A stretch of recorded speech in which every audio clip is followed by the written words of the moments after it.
सरस्वती माँ की उत्पत्ति कई हजारों साल पहले ब्रह्मा जी ने विष्णु भगवान के आदेश पर सृष्टि रचना की। उस समय उन्होंने सभी तरह के जीव जंतुओं के साथ ही मनुष्यों को भी बनाया। सृष्टि की रचना के बाद ब्रह्मा जी धरती पर आकर भ्रमण करने लगे। तब उन्होंने देखा कि हर तरफ शांति है और किसी तरह की ध्वनि नहीं है। यह सब देखकर वो अपनी रचना से संतुष्ट नहीं हुए। फिर उन्होंने अपने कमंडल से जल लेकर जमीन पर छिड़क दिया। जल के छिड़कने के बाद धरती में कंपन हुआ और धरती से 4 हाथों वाली सुंदर देवी प्रकट हुई। उस देवी के एक हाथ में वीणा, दूसरे में वर मुद्रा, तीसरे में पुस्तक और चौथे में माला थी। चतुर्भुजी देवी ने ब्रह्मा जी के कहने पर अपनी वीणा से मधुर नाद किया। तब संसार के सभी प्राणियों को वाणी प्राप्त हुई। उस दिन के बाद से हर तरफ मधुर वाणी गूंजने लगी। चिड़िया चहचहाने, भंवरे गुनगुनाने और नदियां कलकल करने लगी। उनके वीणा की मधुरता को सुनने के बाद ब्रह्मा जी ने उन्हें वाणी की देवी सरस्वती पुकारा।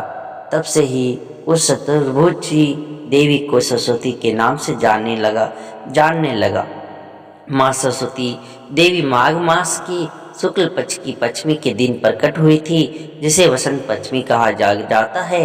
तभी वसंत पंचमी के दिन को माँ सरस्वती के जन्म उत्सव के तौर पर भी मनाया जाता है। पुराणों के मुताबिक भगवान श्री कृष्ण ने माता सरस्वती से खुश होकर उन्हें यह वरदान दिया था कि भक्तों द्वारा वसंत पंचमी के दिन उनकी पूजा आराधना की जाएगी। यही वजह है कि इस दिन हिंदू धर्म के लोगों द्वारा माँ सरस्वती की पूजा के धूमधाम से की जाती है। माँ सरस्वती को शारदा, भगवती, वीणावादिनी, वाग्देवी और वागीश्वरी आदि नामों से भी जाना और पूजा जाता है। माँ सरस्वती द्वारा संगीत की उत्पत्ति हुई है, इसलिए संगीत भजन से पहले माँ सरस्वती की पूजा भी की जाती है। राधे राधे, जय श्री कृष्ण। ओम सरस्वती नमो नमः। सरस्वती माँ की कहानी। आज हम लोग वसंत पंचमी के दिन सरस्वती माँ की पूजा करते हैं और आज हम जानेंगे पूरे सरस्वती माँ की कहानी। देवी सरस्वती विद्या की देवी है और सरस्वती पूजा के शुभ अवसर पर छात्र, लेखक, संगीतकार और ज्ञान के क्षेत्र से जुड़े सभी लोग उनकी पूजा करते हैं। इस पवित्र दिन पर छोटे बच्चे अक्षर लिखना शुरू करते हैं। देवी ज्ञान की प्रतिमा है और सरस्वती माँ की एक दिलचस्प कहानी है। कहानी इस प्रकार है, ब्रह्मांड की रचना करने के बाद ब्रह्मा उस पर जीवन बनाना चाहते थे और इसलिए उन्होंने अपनी जंघा से एक स्त्री को उत्पन्न किया। यह स्त्री सरस्वती थी। वह अनुग्रह और सुंदरता का प्रतीक थी और उसे देखकर ब्रह्मा को सरस्वती की सुंदरता से प्यार हो गया और वह उससे शादी करना चाहते थे। लेकिन क्योंकि वह ब्रह्मा के शरीर का हिस्सा थी, इसलिए उन्हें उनकी बेटी माना जाता था। वह अपने पिता से विवाह करने के विचार की सराहना नहीं करती थी, लेकिन ब्रह्मा उस पर पूरी तरह मोहित हो गए थे और उसके आकर्षण से मोहित हो गए थे। विभिन्न कोनों से सरस्वती को देखने के लिए ब्रह्मा ने 3 और सिर उगाए। ब्रह्मा की कामुक दृष्टि से बचने के लिए सरस्वती स्वर्ग की ओर भाग गई। ब्रह्मा सरस्वती के पीछे पीछे स्वर्ग तक गए, जहां उन्हें यह विश्वास दिलाते हुए विवाह करने के लिए मना लिया कि केवल उनके माध्यम से ही पृथ्वी पर जीवन की शुरुआत होगी। कई वर्षों बाद ब्रह्मा एक यज्ञ करना चाहते थे, जहां उन्होंने सभी देवताओं को आमंत्रित किया। यज्ञ के दौरान मनुष्य के साथ उसकी पत्नी भी रहती है। ब्रह्मा भी चाहते थे कि उनकी पत्नी सरस्वती भी उनके साथ आ जाएं और उन्होंने उन्हें बुलाने के लिए ब्राह्मण भेजे। उन्होंने तुरंत अपने पति के साथ यज्ञ में शामिल होने से इनकार कर दिया, क्योंकि पार्वती और लक्ष्मी अभी भी नहीं आई थी और वह केवल पुरुषों के साथ एक हॉल में प्रवेश करने में असहज थी। उसके यज्ञ में शामिल होने से इनकार करने से ब्रह्मा नाराज हो गए और उन्होंने इंद्र को दूसरी दुल्हन लाने को आदेश दिया।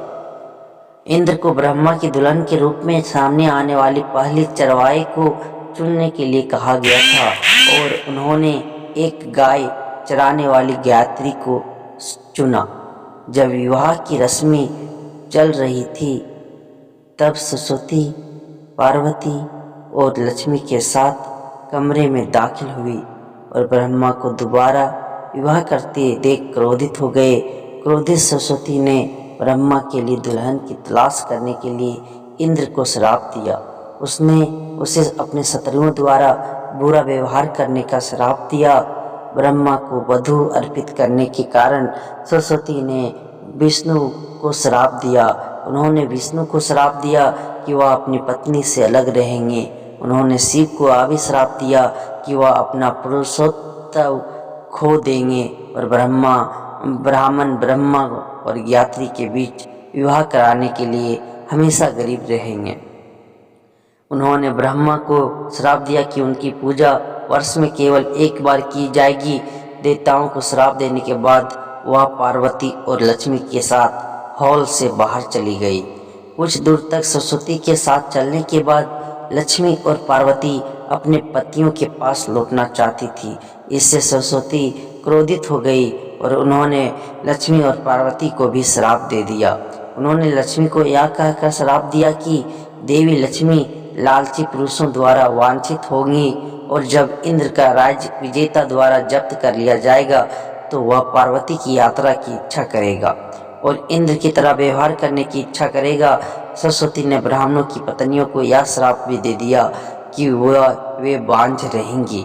सरस्वती माँ की कहानी के एक संस्करण में कहा गया है कि पत्नियों के हॉल में वापस आने के बाद यात्री ने श्राप उलट दिया। सरस्वती माँ की कहानी के एक अत्यंत संस्करण में कहा गया है कि सरस्वती को अपनी गलती का एहसास हुआ और वह श्राप को रद्द करने के लिए कुछ समय बाद हॉल में वापस आई, लेकिन एक बार श्राप बन जाने के बाद इसे बदला नहीं जा सकता।